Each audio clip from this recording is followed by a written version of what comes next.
My father was the head of education, PhD, all that stuff. I go home and ask him, said, why don't we learn about money in school?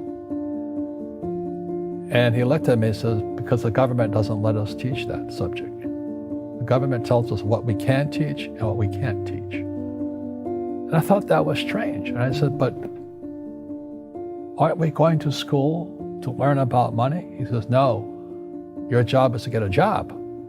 I said, but you get a job to earn money. He goes, no, you're supposed to just get a job. And I went, no. Isn't the purpose of a job to earn money? He goes, you're correct.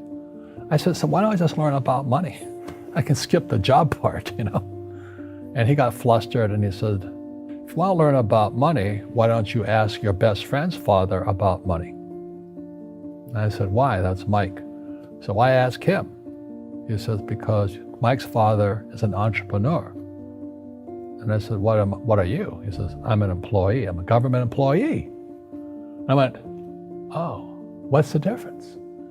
He says, the difference is an entrepreneur must know about money, or they're no longer entrepreneurs. And he says an employee doesn't have to know anything about money, because the government will take care of them, the company will take care of them. So I'm all confused.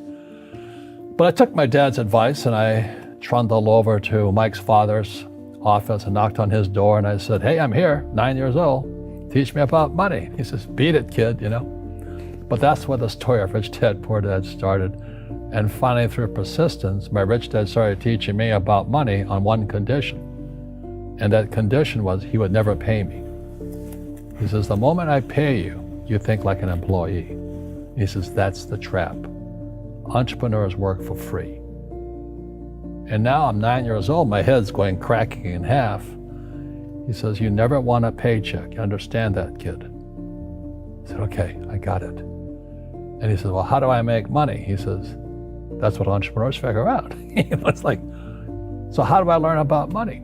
So he would just break out a Monopoly game board. So I would work for free. I'd pick up cigarette butts, and he had hotels and restaurants, and I would clean and do menial tasks. And as I got older, I started getting into office work and marketing and accounting, and I was an apprentice basically, but I always worked for free. And he would teach me about money, but the way he taught me about money was playing Monopoly. And finally one day I got upset. I said, well, when are you going to teach me about money? He says, what do you think we're doing? We're playing Monopoly. He goes, no. What do you think we're doing? We're playing Monopoly. He says, what do you think we're doing? So I don't know. I'm teaching you about money.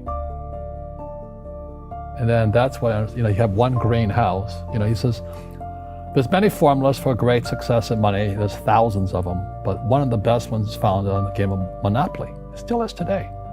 4 greenhouses, 1 red hotel. I said, what?